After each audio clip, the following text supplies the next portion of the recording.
নমস্কাৰ সকলোকে এলপিএনএমি sir YouTube চেনেলৰ আন এটা ভিডিঅ'লৈ স্বাগতম জনাইছো।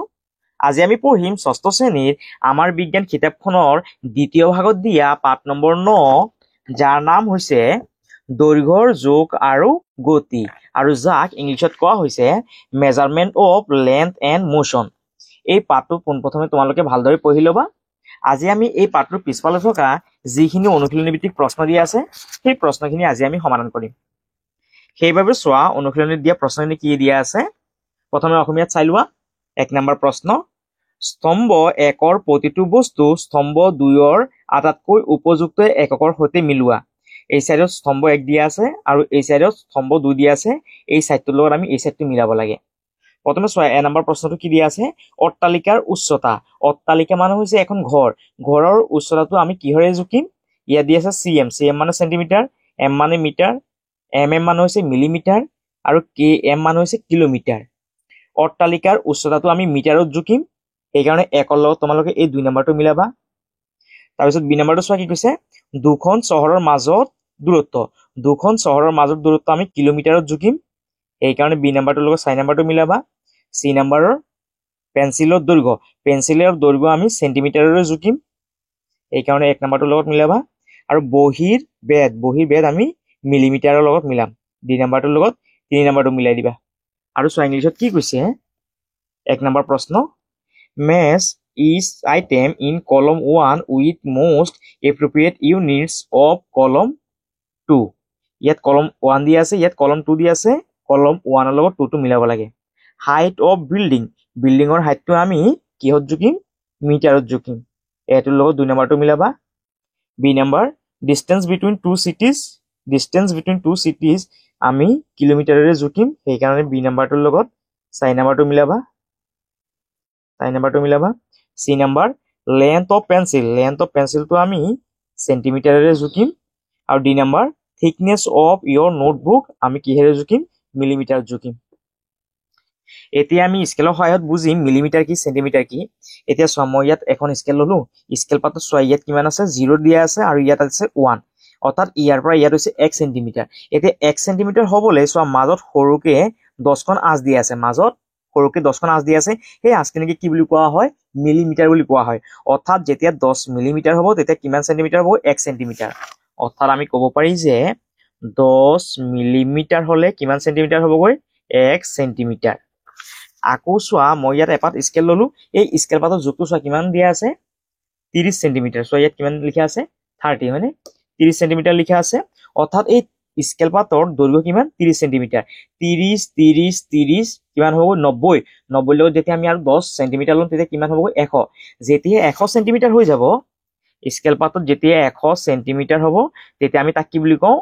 1 মিটাৰ বুলি কওঁ। অৰ্থাৎ 100 সেন্টিমিটাৰ সমান 1 মিটাৰ। আকৌ যেতিয়া 1000 মিটাৰ হ'ব তেতিয়া আমি কি ক'ম? তাক 1 কিলোমিটাৰ বুলি কওঁ। অৰ্থাৎ 10 মিলিমিটাৰত হ'ব 1 সেন্টিমিটাৰ, 100 সেন্টিমিটাৰত 1 মিটাৰ, আকৌ 1000 মিটাৰত 1 কিলোমিটাৰ। তোমালোকে এইখিনি মনত ৰাখিবা, যেতিয়া আমি প্ৰশ্নখিনি পাছত সমাধান কৰিম তেতিয়া আমাৰ এইখিনি লাগিব। ইয়াৰ পাছত চোৱা 2 নম্বৰ প্ৰশ্নটো কি কৈছে, প্ৰথমে অসমীয়াত চাই লোৱা। 2 নম্বৰ প্ৰশ্ন, তলত দিয়াবোৰৰ দৈৰ্ঘ্যৰ মাপ কি উপযুক্ত সামগ্ৰী স্কেল অথবা ফিতা ব্যৱহাৰ কৰি নিৰ্ধাৰণ কৰা হয়? এ নম্বৰ, এটা অট্টালিকাৰ উচ্চতা। এটা অট্টালিকাৰ উচ্চতা আমি স্কেলেৰে জুকিম নে ফিতাৰে জুকিম? নিশ্চয় আমি ফিতাৰে জুকিম, সেইকাৰণে তোমালোকে এই ঘৰটো লিখিবা ফিতা বুলি লিখিবা, ফিতা বুলি লিখিবা। বি নম্বৰ, পেন্সিলৰ দৈৰ্ঘ্য। এটা সৰু পেন্সিল, সেই পেন্সিলৰ যোনটো দৈৰ্ঘ্য আছে সেইটো আমি কিহত জুকিম? চোৱা, মোৰ হাতত এটা পেন্সিল আছে। এই পেন্সিলৰ যোনটো জোখ সেইটো চোৱা আমি কি কৰিব পাৰি? স্কেলেৰে জুকিব পাৰি। স্কেলেৰে কি কৰিব পাৰিম? আমি জুকিব পাৰিম। সেইকাৰণে তোমালোকে ইয়াত লিখিবা পেন্সিলৰ দৈৰ্ঘ্যটো আমি কিহেৰে জুকিম? স্কেল। ইয়াত লিখিবা স্কেল। চি নম্বৰ, পেপাৰ ক্লিপৰ দৈৰ্ঘ্য। পেপাৰ ক্লিপৰ দৈৰ্ঘ্যটো আমি কিহেৰে জুকিম? স্কেলেৰে জুকিম, সেইকাৰণে ইয়াত লিখিবা স্কেল। ইয়াৰ পাছত ডি নম্বৰটো চোৱা কি কৈছে, গছৰ গছৰ ঘেৰ। এয়া আমি কিহেৰে জুকিব লাগিব? ফিতাৰে জুকিব লাগিব, ফিতা। যেহেতু গছটো আমি স্কেলেৰে জুকিব নোৱাৰিম, সেইকাৰণে আমি কি ল'ব লাগিব জুকিবলৈ? ফিতা ব্যৱহাৰ কৰিব লাগিব। এডাল ৰবৰৰ প্ৰস্থ। এডাল ৰবৰৰ প্ৰস্থ আমি কিহেৰে জুকিম? স্কেলেৰে জুকিব পাৰিম, ইয়াত লিখিবা স্কেল। তাৰপিছত ইয়াত আছে ফুটবল খেলপথাৰৰ দৈৰ্ঘ্য। ইয়াৰ কাৰণে যেহেতু বাকচটো দিয়া নাই সেইকাৰণে মই ইয়াত অংকন কৰি দিছো বাকচটো। কি কৈছে চোৱা ফুটবল খেলপথাৰৰ দৈৰ্ঘ্য আমি কিহৰে জুকিম ফিটাৰে জুকিম এইকাৰণে তোমালোকে ইয়াত লিখিবা ফিটা বুলি লিখিবা ফিটা আৰু চোৱা ইংলিছত কি কৈছে ইংলিছত চাই লোৱা কি কৈছে 2 number classify the following object based on the most appropriate measuring instruments that is scale and measuring tape so a number কি কৈছে height of building টো আমি কিহেৰে জুকিম টেপেৰে জুকিম সেইকাৰণে ইয়াত লিখিবা tape T A P E tape বুলি লিখিবা B number length of a pencil আমি কিহেৰে জুকিম স্কেলেৰে সেইকাৰণে তোমালোকে ইয়াত স্কেল বুলি লিখিবা S C A L E scale C number length of a paper clip কিহেৰে জুকিম আমি স্কেলেৰে জুকিম ইয়াত লিখিবা scale S C A L E scale বুলি লিখিবা D number circumference of the stem of a tree এই আমি কিহেৰে জুকিম ফিটাৰে জুকিম সেইকাৰণে তোমালোকে ইয়াত লিখিবা tape T A P E tape E number width of an eraser আমি কিহেৰে জুকিম স্কেলেৰে সেইকাৰণে ইয়াত লিখিবা scale S C A L E scale আৰু length of football field এইটো আমি কিহেৰে জুকিম টেপেৰে জুকিম সেইকাৰণে ইয়াত লিখিবা tape T A P E tape এইটো হ'ল আমাৰ 2 নম্বৰ প্ৰশ্নৰ উত্তৰ তোমালোকে ইয়াৰ পৰা চাইছা ধুনীয়াকৈ অসমীয়াত যদি লিখা ইংলিছত নালাগে আৰু যদি ইংলিছত লিখা তেতিয়াহ'লে অসমীয়াত নালাগে ইয়াৰ পাছত চোৱা 3 নম্বৰ প্ৰশ্নটো কি কৈছে সঁচা নে মিছা এ নম্বৰ 1 মিটাৰ সমান সমান 100 চেণ্টিমিটাৰ অলপ আগত আমি পাইছিলোঁ চোৱা 1 মিটাৰ সমান সমান কিমান চেণ্টিমিটাৰ 100 চেণ্টিমিটাৰ সেইকাৰণে এইটো কি হ'বগৈ সঁচা হ'বগৈ ইয়াত লিখিবা সঁচা বুলি সঁচা বি নম্বৰ 5000 মিটাৰ সমান সমান 5 চেণ্টিমিটাৰ এইটো কি হ'ব ভুল হ'বগৈ 5000 মিটাৰত 5 কিলোমিটাৰ হ'ব লাগিছিল যেহেতু ইয়াত চেণ্টিমিটাৰ কৈছে সেইকাৰণে এইটো কি হ'বগৈ মিছা হ'ব সেইকাৰণে ইয়াত লিখিবা তোমালোকে মিছা বুলি মিছা 2000 মিটাৰত 2 চেণ্টিমিটাৰ বুলি কৈছে 2000 মিটাৰত 2 কিলোমিটাৰ হ'ব লাগিছিল যেহেতু ইয়াত চেণ্টিমিটাৰ বুলি কৈছে সেইকাৰণে এইটো কি হ'বগৈ মিছা হ'বগৈ 3 নম্বৰটোত চি নম্বৰটোত মিছা বুলি লিখিবা ইয়াৰ পাছত 2 নম্বৰটো চোৱা কি কৈছে ঘড়ীৰ কাটাৰ গতি ৰৈখিক গতিৰ উদাহৰণ অৰ্থাৎ কৈছে এটা ঘড়ী আছিল এই ঘড়ীৰ যোনখিনি কাটা আছে সেই কাটাখিনি কিদৰে ঘূৰে ইয়াত কৈছে ৰৈখিক গতিৰ উদাহৰণ ৰৈখিক মানে চিধা ঘড়ীৰ কাটা এতিয়াও চিধাকে নুঘূৰে ঘড়ীৰ কাটা কি হ'বগৈ এইদৰে ঘূৰণীয়াকে ঘূৰিব সেইকাৰণে ইয়াৰ যোনটো উত্তৰ হ'ব সেইটো হ'বগৈ মিছা ইয়াত লিখিবা মিছা ই নম্বৰ প্ৰশ্ন সৰলৰেখাত কৰা গতিক দোলন গতি বুলি কোৱা হয় সৰলৰেখাত কৰা গতিক ৰৈখিক গতি বুলি কোৱা হয় যেহেতু ইয়াক দোলন গতি বুলি কৈছে সেইকাৰণে ইয়াৰ উত্তৰটো হৈ যাবগৈ মিছা মিছা আৰু চোৱা ইংলিছত কি কৈছে ট্ৰু অৰ ফলছ 1 মিটাৰ সমান সমান 100 চেণ্টিমিটাৰ এইটো হ'বগৈ ট্ৰু 1 মিটাৰ সমান সমান কিমান চেণ্টিমিটাৰ 100 চেণ্টিমিটাৰ সেইকাৰণে ইয়াত লিখিবা true T R U E true B number 5000 metre সমান সমান 5 চেণ্টিমিটাৰ যেহেতু কৈছে 5000 মিটাৰত 5 কিলোমিটাৰ হ'ব লাগিছিল যেহেতু ইয়াত চেণ্টিমিটাৰ লিখিছে সেইকাৰণে এইটো কি হ'বগৈ ফলছ হ'বগৈ F A L S E ফলছ ইয়াৰ পাছত চি নম্বৰ প্ৰশ্নটো চোৱা কি কৈছে 2000 মিলিমিটাৰ সমান সমান 2 চেণ্টিমিটাৰ ইয়াৰ যোনটো উত্তৰ সেইটো হ'বগৈ ফলছ ইয়াত তোমালোকে ফলছ বুলি লিখিবা false D number movement of a clock hand is an example of linear motion ইয়াৰ উত্তৰটো হ'বগৈ false F A L S E false E number motion in a straight line is called as oscillatory motion ইয়াৰ উত্তৰটো কি হ'বগৈ false হ'বগৈ F A L S E false এইখিনি আছিলে আমাৰ 3 নম্বৰ প্ৰশ্নৰ উত্তৰ তোমালোকে চাইছে ধুনীয়াকৈ লিখি ল'বা এই চাইডে ইংলিছত কৈ দিয়া আছে আৰু এই চাইডে অসমীয়াত লিখি দিয়া আছে তোমালোকে যোনটো লেংগুৱেজত ভাল লাগে তোমালোকে লিখি ল'বা 4 নম্বৰ প্ৰশ্ন শুদ্ধ উত্তৰৰ গোলটো সম্পূৰ্ণকৈ পূৰ কৰা 1 নম্বৰ প্ৰশ্ন তলৰ কোনটো পৰ্যাবৃত্ত গতিৰ উদাহৰণ পৰ্যাবৃত্ত গতি মানে হৈছে একেটা বস্তু বাৰে বাৰে হৈ থকা অৰ্থাৎ যেতিয়া এটা লৰাই দোলনাখনত দুলি থাকিব তেতিয়া সেই লৰাটো এবাৰ আগলৈ যাব এবাৰ পিছলৈ যাব এবাৰ আগলৈ যাব এবাৰ পিছলৈ যাব এবাৰ আগলৈ যাব এবাৰ পিছলৈ যাব ইয়াকে পৰ্যাবৃত্ত গতি বুলি কোৱা হয় এতিয়া তলৰ এই 4টা অপচনৰ পৰা কোনটো পৰ্যাবৃত্ত গতি হ'ব সেইটো আমাক উলিয়াব দিছে এ নম্বৰ পথেৰে গতি কৰা এখন বাছখন ৰাস্তা দি এইদৰে গৈ আছে ইয়াক পৰ্যাবৃত্ত গতি বুলি নকয় বি নম্বৰ এটা ঘড়ীৰ দোলকৰ দোলন ঘড়ী অৰ্থাৎ পেণ্ডুলাম ঘড়ী এটাৰ কি হৈছে তলত যে দোলকখন আছে সেইখন এবাৰ আগলৈ গৈছে এবাৰ পিছলৈ গৈছে এবাৰ আগলৈ এবাৰ পিছলৈ গৈছে সেইকাৰণে ইয়াৰ যোনটো উত্তৰ হ'ব সেইটো হ'বগৈ বি নম্বৰ ইয়াৰ বি নম্বৰটো শুদ্ধ হ'বগৈ যেহেতু ইয়াত বি নম্বৰটো শুদ্ধ সেইকাৰণে আমি ইয়াত থকা বি নম্বৰ বৃত্তটো গোল কৰিব লাগিব তোমালোকে ইয়াৰ পৰা চাইছা ধুনীয়াকৈ বি নম্বৰ বৃত্তটো গোল কৰি দিবা চি নম্বৰ কি কৈছে চোৱা এটা সৰি পৰা বল ওপৰৰ পৰা এটা বল সৰি পৰিছে এইটো পৰ্যাবৃত্ত গতি নহয় তাৰপিছত ডি নাম্বাৰ এজন খোজকাঢ়ি যোৱা মানুহ, এজন মানুহ খোজকাঢ়ি গৈ আছে, সেয়া কি নহ'বগৈ, পৰ্যাবৃত্ত গতি নহ'বগৈ। আৰু চোৱা ইংলিছত কি কৈছে, number 4 darken the circle of correct answer 1 number which of the following is an example of periodic motion, A number a bus moving in the road, B number a swing pendulum, C number a falling ball, D number a ৱাকিং person. ইয়াৰ শুদ্ধ উত্তৰটো হ'ব B number, সেইবাবে তোমালোকে ইয়াত থকা B number বৃত্তটো গোল কৰি দিবা।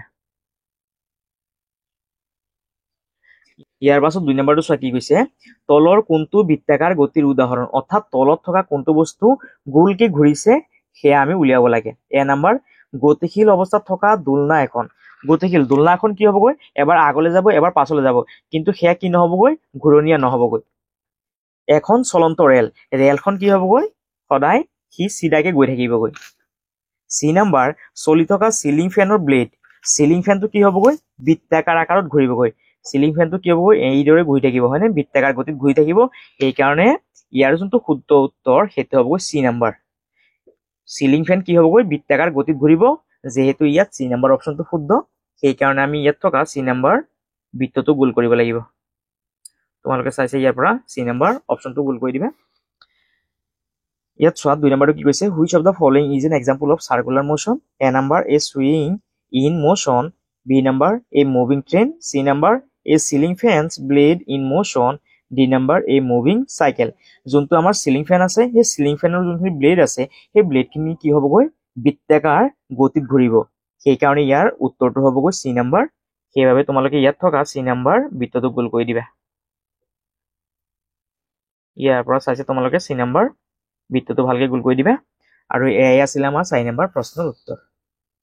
এতিয়া 5 নম্বৰ প্ৰশ্নটো চোৱা কি কৈছে, তলত দিয়াবোৰ পৰিৱৰ্তন কৰা। এ নম্বৰ প্ৰশ্ন 250 মিলিমিটাৰৰ পৰা মিটাৰলৈ। আৰু চোৱা ইংলিছত কি কৈছে, number 5 convert the following, A number 250 millimetre to metre, অৰ্থাৎ 250 মিলিমিটাৰটোক আমি মিটাৰলৈ পৰিৱৰ্তন কৰিব লাগিব। অৰ্থাৎ চোৱা কেনেধৰণে কৰিম, নাম্বাৰ 5ৰ এ নাম্বাৰৰ সলিউশ্যন।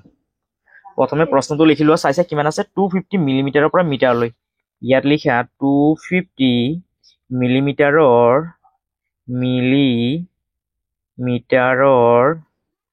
মিলিমিটাৰৰ পৰা মিটাৰলৈ, মিলিমিটাৰৰ পৰা মিটাৰলৈ।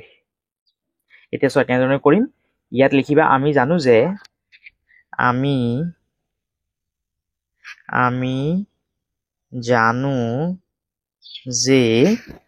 এক মিটাৰ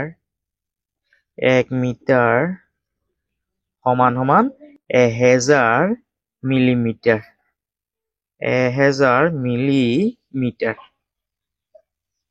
1000 মিলিমিটাৰ। যেতিয়া আমাক মিলিমিটাৰৰ পৰা মিটাৰলৈ পৰিৱৰ্তন কৰিব দিব, তেতিয়া আমি এই সূত্ৰটো ব্যৱহাৰ কৰিব লাগিব যে 1 মিটাৰ সমান কিমান হয়, 1000 মিলিমিটাৰ। যেহেতু আমাক 250 মিলিমিটাৰক মিটাৰলৈ পৰিৱৰ্তন কৰিব দিছে, এইকাৰণে ইয়াত লিখিবা 250 মিলিমিটাৰ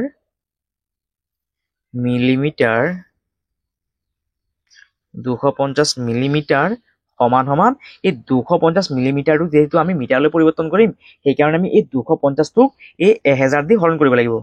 250ক 1000ৰে হৰণ কৰিব লাগিব। আৰু যেতিয়া আমি 1000ৰে হৰণ কৰিম, তেতিয়া মিলিমিটাৰটো কি হৈ যাবগৈ, মিটাৰ হৈ যাবগৈ। ইয়াত আমি মিটাৰ লিখিব লাগিব। এতিয়া আমি পিছফালে থকা এই 0টোৰ লগত ওপৰত থকা 0টো কাটিব পাৰিম। এতিয়া আমি 100 দি 25টো হৰণ কৰিম। 100 দি 25টো হৰণ কৰি চোৱা, যেহেতু চোৱা 100 25ত নাযায়, সেইকাৰণে আমি ওপৰত এটা দশমিক লিখিম। যেতিয়া ওপৰত দশমিক লিখিম, তেতিয়া ইয়াৰ লগত এটা 0 আহিব। এতিয়া চোৱা 100 250ত কেইবাৰ যায়, দুবাৰ। 100 দুগুণ কিমান হ'বগৈ, 200। এতিয়া বিয়োগ কৰা, 0ৰ পৰা 0 বিয়োগ কৰিলে 0, 5ৰ পৰা 0 বিয়োগ কৰিলে 5। এতিয়া চোৱা, যিহেতু 150ত নাযায়, আৰু যিহেতু ইয়াত কি আছে, দশমিক আছে, ইয়াত দশমিক থাকিলে ইয়াৰ লগত আমি এটা 0 বহাব পাৰিম। এতিয়া চোৱা 100 5ত কেইবাৰ যাব, 5 বাৰ। 105 গুণ কিমান হ'ব, 500। এতিয়া 500ৰ পৰা 500 বিয়োগ কৰিলে কিমান থাকিব, 0। অৰ্থাৎ চোৱা এনচাৰটো কিমান পালো, 0.25 মিটাৰ। যেহেতু চোৱা ইয়াত দশমিক, এইটো দশমিক নে কি যিহেতু আমি ধৰিব নোৱাৰিম, সেইকাৰণে ইয়াৰ আগত এটা কি কৰা, 0 লিখি দিয়া। অৰ্থাৎ এই দশমিকৰ আগত কি কৰিবা, এটা 0 লিখি দিবা। এতিয়া আমি ধুনীয়াকে ধৰিব পাৰিম যে ইয়াত কি আছে, 0.25। ইয়াৰ উত্তৰটো কি হ'বগৈ, 0.25 মিটাৰ। এইটো হৈ গ'ল আমাৰ অসমীয়াৰ উত্তৰটো।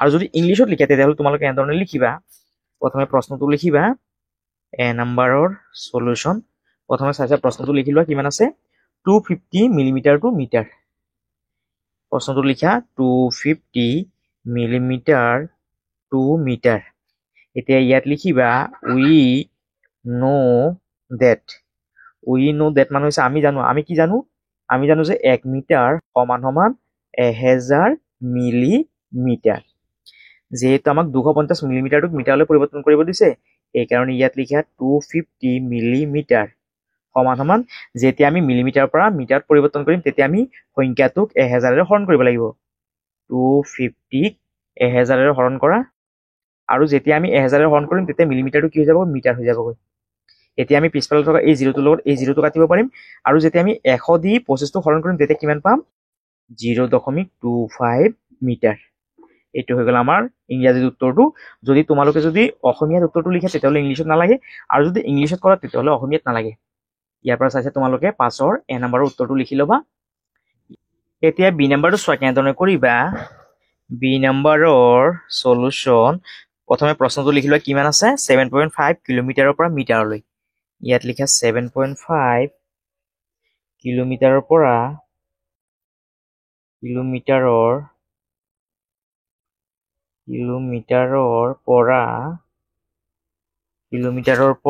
মিটাৰলৈ ইয়াত লিখিবা মিটাৰলৈ প্ৰথমে চাইছে তোমালোকে প্ৰশ্নটো লিখি ল'বা মিটাৰলৈ এতিয়া ইয়াত লিখিবা আমি জানো যে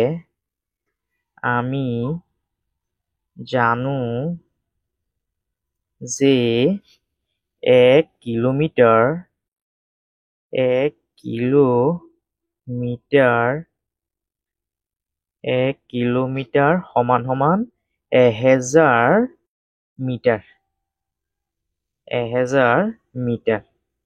1 কিলোমিটাৰ সমান সমান 1000 মিটাৰ এতিয়া ইয়াত লিখিবা 7.5 কিলোমিটাৰ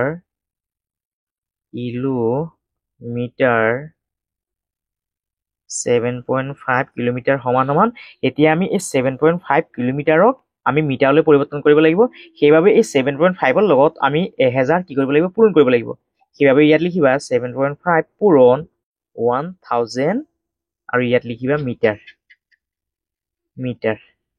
এতিয়া আমি 1000 লগত 7.5 টো পূৰণ কৰিম 1000 লগত 7.5 টো পূৰণ কৰিম এই যোনটো দশমিক আছে এই দশমিকটো আমি পাছত লিখিম এতিয়া চোৱা যেহেতু ইয়াত কি আছে পিছপিনে 0 আছে যেতিয়া পিছপিনে 0 থাকিব তেতিয়া আমি পাছত সেই 0 কেইটা পূৰণ কৰিম এতিয়া এই 1 ৰ লগত 75 টো পূৰণ কৰা 75 ৰ লগত যদি 1 পূৰণ কৰো কিমান হ'ব 75 আৰু যেহেতু ইয়াত 3টা 0 আছে এইকাৰণে পিছপিনে 3টা 0 লিখি দিয়া যেহেতু চোৱা ইয়াত কি আছিল এটা গড় আগত কি আছিল দশমিক আছিল এইকাৰণে ইয়াত কি কৰা এটা গড় আগত দশমিক লিখি দিয়া অৰ্থাৎ চোৱা কিমান পাই গলো আমি 7500 মিটাৰ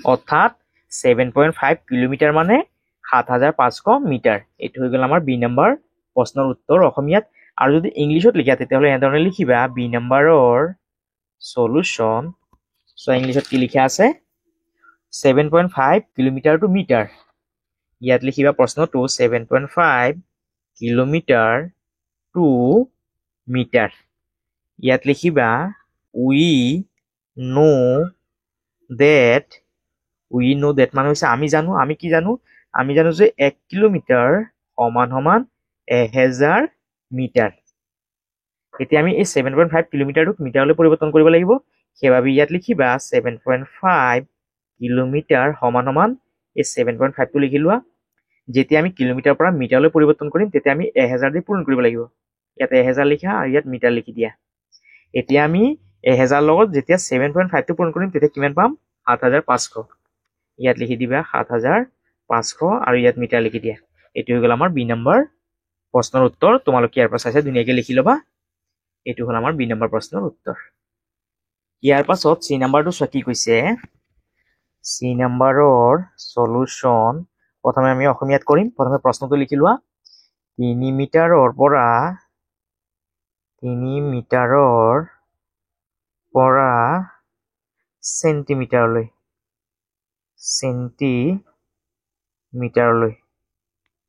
চেণ্টিমিটাৰলৈ ইয়াত লিখিবা আমি জানো যে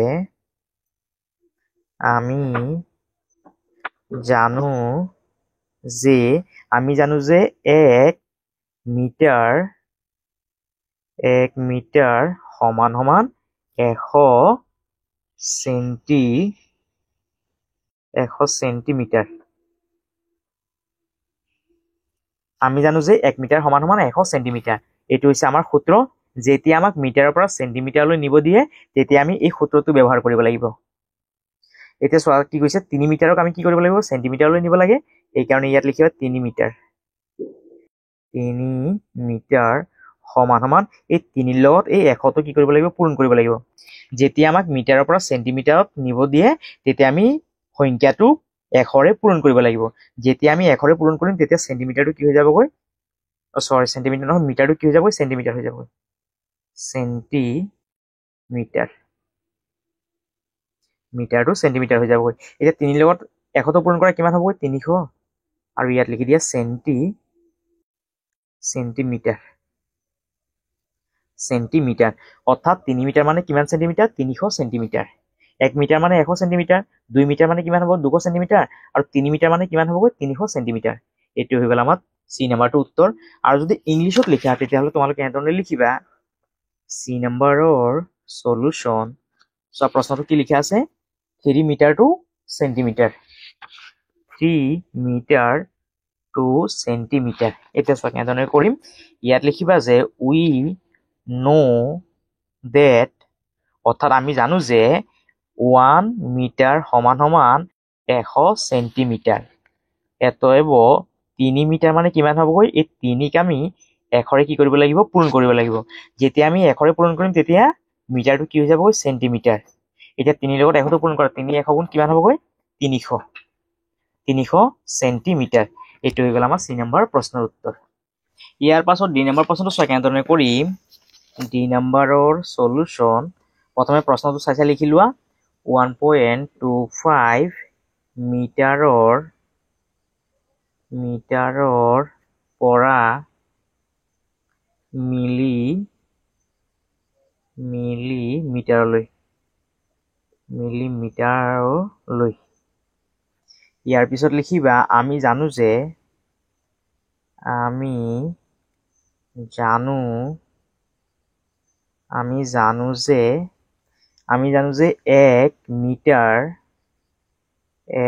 মিটাৰ সমান সমান 1000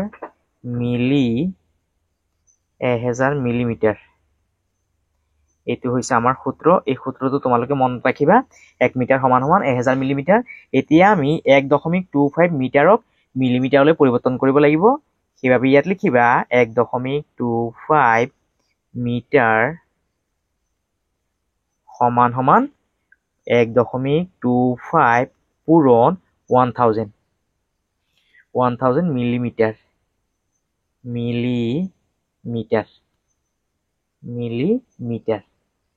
যেতিয়া আমি মিটাৰৰ পৰা মিলিমিটাৰলৈ পৰিৱৰ্তন কৰিম তেতিয়া আমি সংখ্যাটোক 1000ৰে পূৰণ কৰিব লাগিব।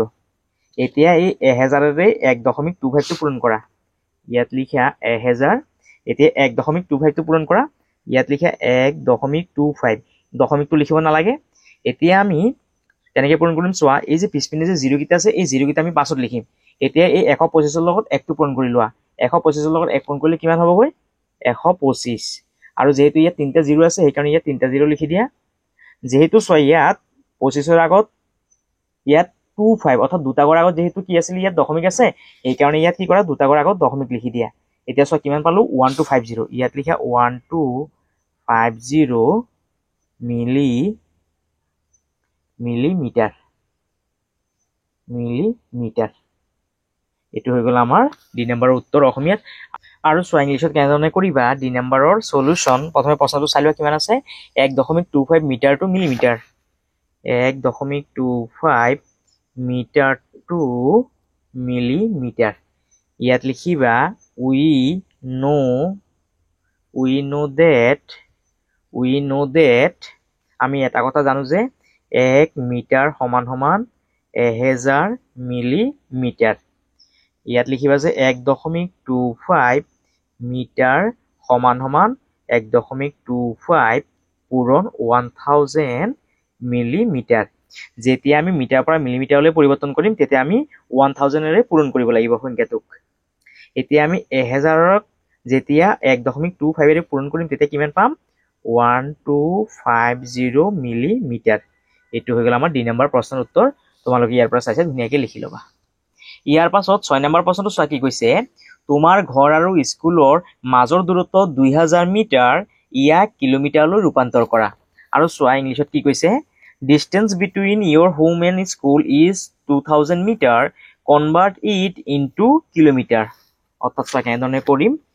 নাম্বাৰ 6ৰ সলিউশ্যন কি কৈছে চোৱা, কৈছে যে তোমাৰ ঘৰৰ পৰা স্কুলৰ দূৰত্ব কিমান? 2000 মিটাৰ, ইয়াক কিলোমিটাৰলৈ ৰূপান্তৰ কৰা। এতিয়া ইয়াত লিখিবা যে, প্ৰথমে আমি অসমীয়াত কৰিম। ইয়াত লিখিবা যে আমি জানো যে 1000 মিটাৰত হয় 1 কিলোমিটাৰ। 1 কিলোমিটাৰ। 2000 মিটাৰত হ'ব 2 কিলোমিটাৰ। 2 কিলোমিটাৰ। 2 কিলোমিটাৰ। এইটো হৈ গ'ল আমাৰ উত্তৰটো। অৰ্থাৎ চোৱা আমাৰ প্ৰশ্নটোত কি কৈছে, কৈছে যে 2000 মিটাৰত কিমান কিলোমিটাৰ হ'ব? 2000 মিটাৰত 2 কিলোমিটাৰ হ'ব। এইটো হৈ গ'ল আমাৰ 6 নম্বৰৰ উত্তৰ অসমীয়াত। আৰু যদি ইংলিছত লিখা তেতিয়াহ'লে এনেধৰণে লিখিবা 6 নম্বৰৰ সলিউশ্যন। ইয়াত লিখিবা উই নো that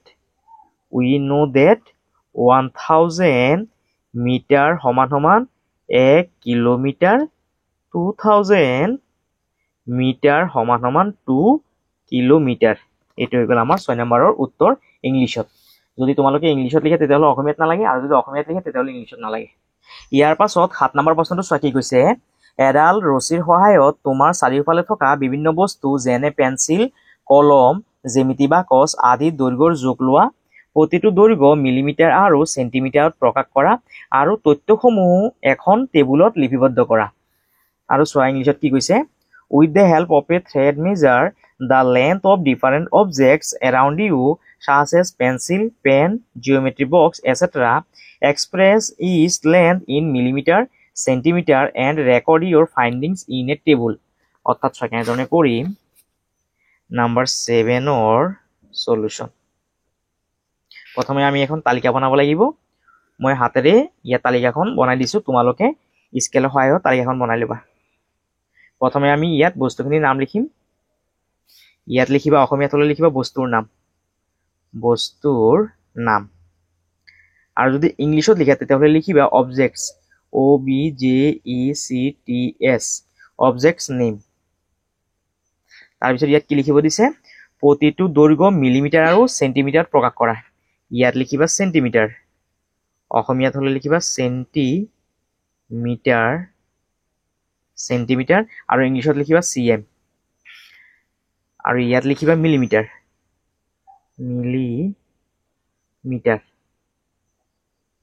মিলিমিটাৰ আৰু ইংলিছত লিখিবা MM। এতিয়া চোৱা বস্তুৰ নাম কি কি কৈছে, ইয়াত পেঞ্চিল বুলি কৈছে, সেইকাৰণে ইয়াত লিখিবা পেঞ্চিল। পেঞ্চিল বুলি লিখা। আৰু ইংলিছত হ'লে লিখিবা পেঞ্চিল, PENCIL, পেঞ্চিল। পেঞ্চিল চোৱা ইয়াত এটা মই পেঞ্চিল লৈ লৈছোঁ। এই পেঞ্চিলটো আমি স্কেলৰ সহায়ত জুখিম। চোৱাচোন ইয়াত কিমান চেণ্টিমিটাৰ আছে। ইয়াত CM লিখা আছে, CM মান হৈছে চেণ্টিমিটাৰ। এতিয়া এই 0ৰ পৰা পেঞ্চিলৰ ওপৰত বহাই পেলাই আমি কি কৰিম, এই পেঞ্চিলডাল জুখিম। চোৱাচোন কিমান আছে, 17 লৈকে আছে। কিমান আছে? 17 চেণ্টিমিটাৰ। ইয়াত লিখা 17 চেণ্টিমিটাৰ। এতিয়া 17 চেণ্টিমিটাৰ হ'লে মিলিমিটাৰত কিমান হ'বগৈ? ইয়াত চোৱা এই মাজত যে সৰু সৰুকৈ যে আঁচখিনি দি আছে, এইখিনি কি বুলি কোৱা হয়? মিলিমিটাৰ বুলি কোৱা হয়। এতিয়া চোৱাচোন এই 17লৈকে কিমান মিলিমিটাৰ হ'বগৈ? ইয়াত আছে 10, 20, 30, 40, 50, 60, 70, 80, 90, 100, 110, 120, 130, 140, 150, 160, 170। 17লৈকে কিমান পালো? 170। অৰ্থাৎ মিলিমিটাৰত কিমান হ'বগৈ? 170।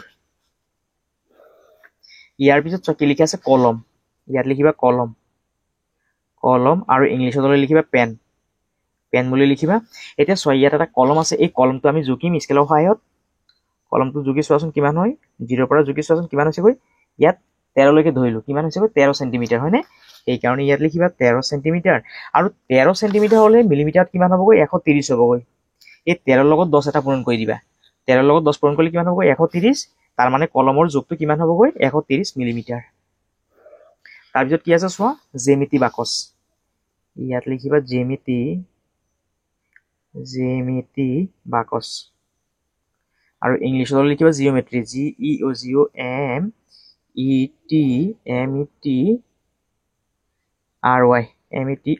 Geometry box, BOX box. এতিয়া চোৱা এটা জ্যামিতি বাকচ ল'ম। এতিয়া এই জ্যামিতি বাকচটো স্কেলৰ সহায়ত আমি জুকিম। চোৱাচোন কিমান চেণ্টিমিটাৰ হয়, কিমান হৈছে চোৱা 18 হৈছে হয়নে, 18 চেণ্টিমিটাৰ। সেইকাৰণে ইয়াত লিখিবা 18। আৰু মিলিমিটাৰত কিমান হ'বগৈ 18 লগত 10 পূৰণ কৰিলে কিমান হ'বগৈ 180। ইয়াত লিখিবা 180। তাৰপিছত আমি ইয়াত লিখিম ৰবৰ। আৰু ইংলিছত লিখিবা এৰেজাৰ, ERASER, এৰেজাৰ। এতিয়া চোৱা আমি এখন ৰবৰ জুকিম। স্কেলৰ সহায়ত জুকি লোৱা কিমান চেণ্টিমিটাৰ হ'ব চোৱাচোন। ৰবৰখন কিমান চেণ্টিমিটাৰ চোৱা 6 চেণ্টিমিটাৰ হয়নে, 6 লৈকে আছে। সেইকাৰণে ইয়াত লিখা 6 চেণ্টিমিটাৰ। আৰু মিলিমিটাৰত কিমান হ'বগৈ 6 দুগুণ কিমান হ'বগৈ 60, অৰ্থাৎ কিমান হ'বগৈ 60 মিলিমিটাৰ। তাৰপিছত ইয়াত লিখিবা কাটাৰ বুলি লিখিবা, কাটাৰটো ইংলিছত কোৱা হয় শাৰ্পনাৰ, SHARPENER, শাৰ্পনাৰখন চোৱাচোন কিমান চেণ্টিমিটাৰ হ'বগৈ। ইয়াত চোৱাচোন শাৰ্পনাৰখন কিমান চেণ্টিমিটাৰ হ'বগৈ। চোৱাচোন ইয়াত কিমান লিখা আছে 3 লিখা আছে হয়নে, কিমান লিখা আছে 3 লিখা আছে। সেইকাৰণে ইয়াত লিখিবা 3 চেণ্টিমিটাৰ। আৰু মিলিমিটাৰত কিমান হ'বগৈ 30 হ'বগৈ, 3 দুগুণ কিমান 30। এইটো হৈ গ'ল আমাৰ 7 নম্বৰৰ তালিকাখন। তোমালোকে ইয়াৰ পৰা চাইছে ধুনীয়াকৈ লিখি ল'বা।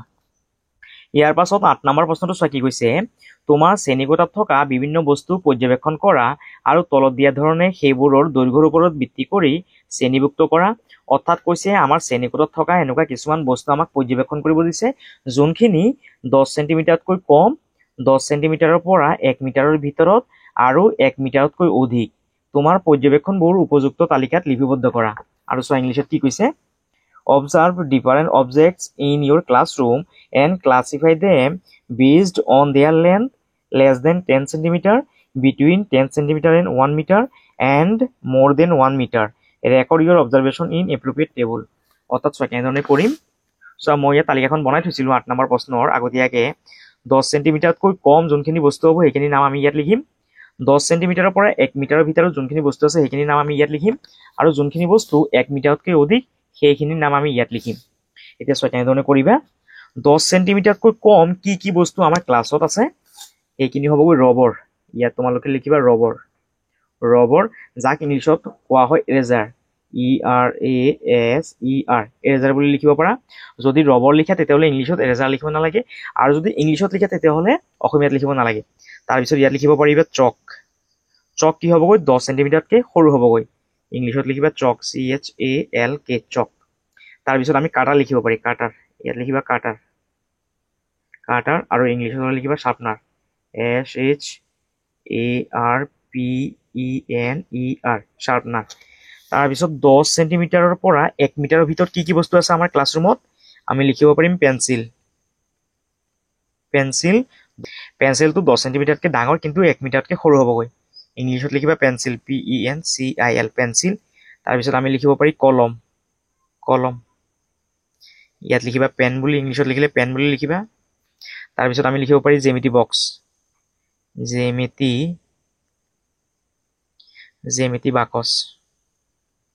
জ্যামিতি বাকচ কি হ'বগৈ 10 চেণ্টিমিটাৰতকৈ ডাঙৰ কিন্তু 1 মিটাৰতকৈ সৰু হ'বগৈ। ইংলিছত লিখিবা জিঅ'মেট্ৰি, GEOMETRY, জিঅ'মেট্ৰি বক্স।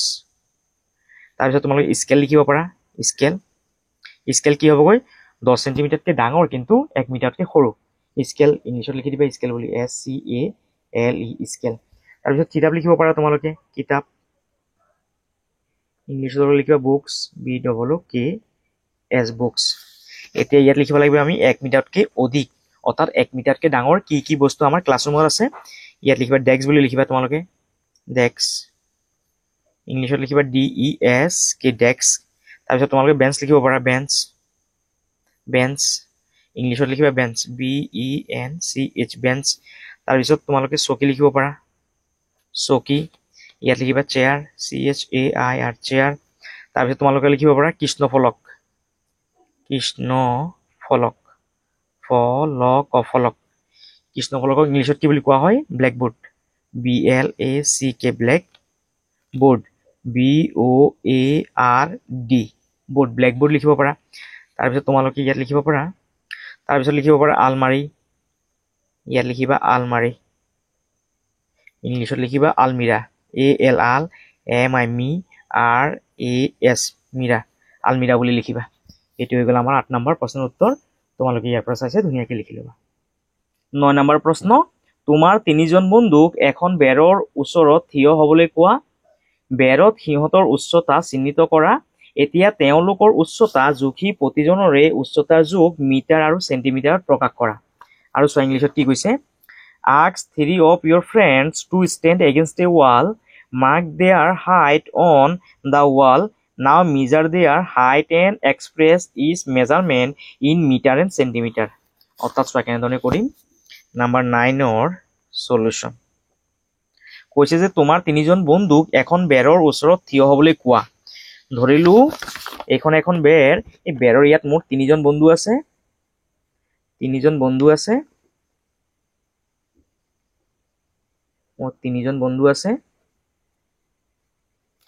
তিনিজন বন্ধু বেৰৰ ওচৰত থিয় হৈছে এজনৰ হাইট হৈছে ইমানখিনি এজনৰ হাইট হৈছে ইমানখিনি আৰু এজনৰ হাইট হৈছে ইমানখিনি এতিয়া এই যে তিনিজনৰ যে হাইটখিনি আছে এইখিনি আমি মিটাৰ আৰু চেণ্টিমিটাৰত প্ৰকাশ কৰিব লাগে অৰ্থাৎ চোৱা কেনেধৰণে কৰিম ধৰিলো প্ৰথমজন বন্ধুৰ নাম ৰাজু 2 নম্বৰ বন্ধুজনৰ নাম ৰাজ ধৰিলো আৰু এজন বন্ধুৰ নাম ৰাহুল ইংলিছত লিখিবা ৰাজু RAJU ৰাজু RAJ ৰাজ আৰু ইয়াত লিখিবা ৰাহুল RASUL ৰাহুল এতিয়া আমাক কি কৰিব দিছে কৈছে বেৰত সিহঁতৰ উচ্চতা চিহ্নিত কৰা এতিয়া তেওঁলোকৰ উচ্চতা জুখি প্ৰতিজনৰে উচ্চতাৰ জোখ মিটাৰ আৰু চেণ্টিমিটাৰত প্ৰকাশ কৰা এতিয়া আমি জোখখিনি মিটাৰ আৰু চেণ্টিমিটাৰত প্ৰকাশ কৰিব লাগিব ইয়াত লিখিবা জোখ অসমীয়াত লিখিবা জোখ ব্ৰেকেটত লিখি দিবা মিটাৰ আৰু ইয়াত লিখিবা জোখ ইয়াত লিখি দিবা ব্ৰেকেটত চেণ্টিমিটাৰ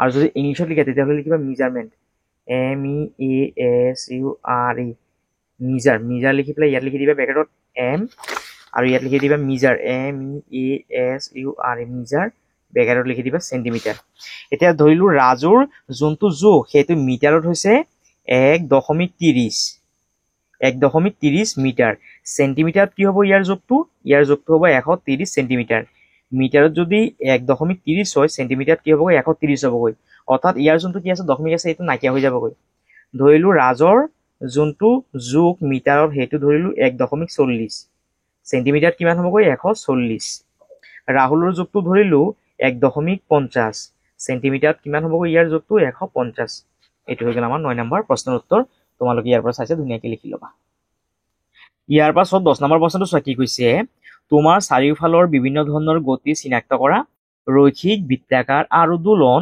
গতিৰ প্ৰত্যেকৰ বাবে দুটাকৈ উদাহৰণ লিখা আৰু চোৱা ইংলিছত কি কৈছে identify different types of motion in your surrounding linear circular and oscillatory give 2 example for each type of motion চোৱা ইয়াত কি কৈছে ৰৈখিক বৃত্তাকাৰ আৰু দোলন গতি এতিয়া ৰৈখিক বৃত্তাকাৰ আৰু দোলন গতি মানে কি এয়া আমাৰ পেজ নম্বৰ 54ত দিয়া আছে পোনপথত বস্তু এটাৰ গতিক ৰৈখিক গতি বুলি কোৱা হয় অৰ্থাৎ যেতিয়া এটা বস্তু নিৰ্দিষ্ট পথত চিধাকে গৈ থাকিব তেতিয়া তাক ৰৈখিক গতি বুলি কোৱা হয় তাৰপিছত চোৱা যেতিয়া কোনো বস্তুৱে বৃত্তাকাৰ পথত গতি কৰে তেনে গতিক বৃত্তাকাৰ গতি বোলা হয় অৰ্থাৎ যেতিয়া এটা বস্তু গোল গোলকে ঘূৰি থাকিব তেতিয়া তাক কি বুলি কোৱা হয় বৃত্তাকাৰ গতি বুলি কোৱা হয় ইয়াৰ পিছত চোৱা কোনো এটা বস্তু নিৰ্দিষ্ট স্থান সাপেক্ষে আগলৈ পিছলৈ দুলি থাকিলে তেনে গতিক দোলন গতি বুলি কোৱা হয় অৰ্থাৎ যেতিয়া কিবা এটা বস্তু আগলৈ এবাৰ যায় পাছলৈ যায় আগলৈ যায় পাছলৈ যায় আগলৈ যায় পাছলৈ যায় তেনেকুৱা গতিক দোলন গতি বুলি কোৱা হয় এতিয়া চোৱা প্ৰশ্নটোত কি কৈছে ৰৈখিক বৃত্তাকাৰ আৰু দোলন গতিৰ প্ৰত্যেকৰ বাবে দুটাকৈ উদাহৰণ লিখা চোৱা ইয়াৰ উত্তৰটো মই আগতীয়াকৈ লিখি থৈছিলো 10 নম্বৰ প্ৰশ্নৰ উত্তৰ ৰৈখিক গতিৰ দুটা উদাহৰণ লিখিবা ৰেল আৰু গছৰ পৰা সৰি পৰা ফল ৰেলখন কি হ'বগৈ এটা নিৰ্দিষ্ট পথত চিধাকে গৈ থাকিব আৰু গছৰ পৰা ফলটো কি হ'বগৈ চিধাকে পৰিব হয়নে এইকাৰণে এয়া হ'বগৈ ৰৈখিক গতিৰ উদাহৰণ বৃত্তাকাৰ গতিৰ দুটা উদাহৰণ চলি থকা বৈদ্যুতিক ফেন আৰু পৃথিৱীত ঘূৰ্ণন দোলন গতিৰ দুটা উদাহৰণ দোলনাত দুলি থকা এটি শিশু আৰু দুলি থকা ঘড়ীৰ দোলক আৰু যদি ইংলিছত লিখা তেতিয়াহ'লে এনেধৰণে লিখিবা two examples of linear motion train and a fruit falling from a tree two example of circular motion a ceiling fan's blade rotating and the circular motion of earth two examples of oscillatory motion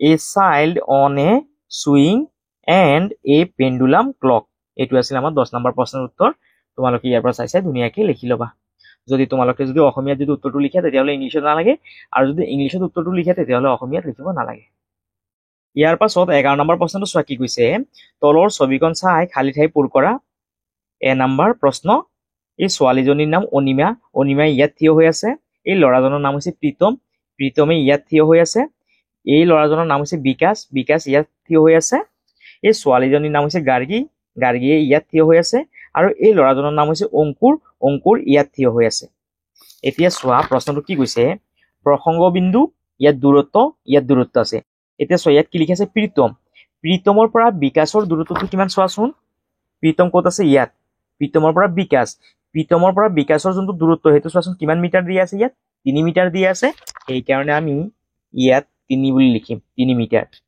প্ৰীতমৰ পৰা অনিমাৰ দূৰত্বটো চোৱাচোন কিমান হ'বগৈ প্ৰীতম ক'ত আছে চোৱা এইটো